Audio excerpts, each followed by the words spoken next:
So this is in the series called What a Love Educator and Relationship Coach does while going through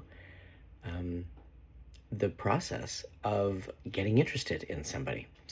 And so there is a person that I met, became acquainted with something like 3 or 4 months ago. We had a Zoom call. We're in different states, and it was nice. It was like getting to know you and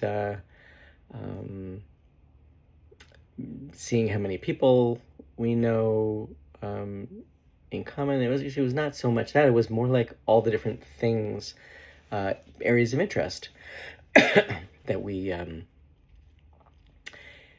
share. And so it was a great conversation. Then we probably went 4 weeks, and one of us talked about having I think we connected on Facebook and a little chit chat back and forth.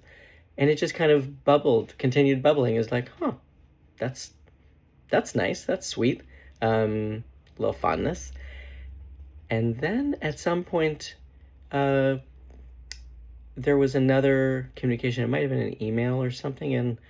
And I think I actually had suggested something like, it'd be interesting to get to know you more closely if you weren't so darn far away. And that was not a shutdown. That was more like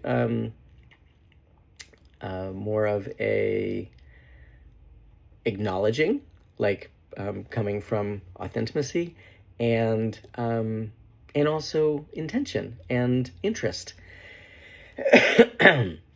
And so that turned into some video chats back and forth. I'd like to use a little free tool called Marco Polo. Of course, it has a paid service, but I've never really seen. I've never actually known what the paid service was, so I get by on the free service, and it's a way of leaving voice and video mail for somebody without having to go back and delete it from my text stream, because it takes up so much memory, and memory gets plugged up pretty easily on phones these days with all the video and photos.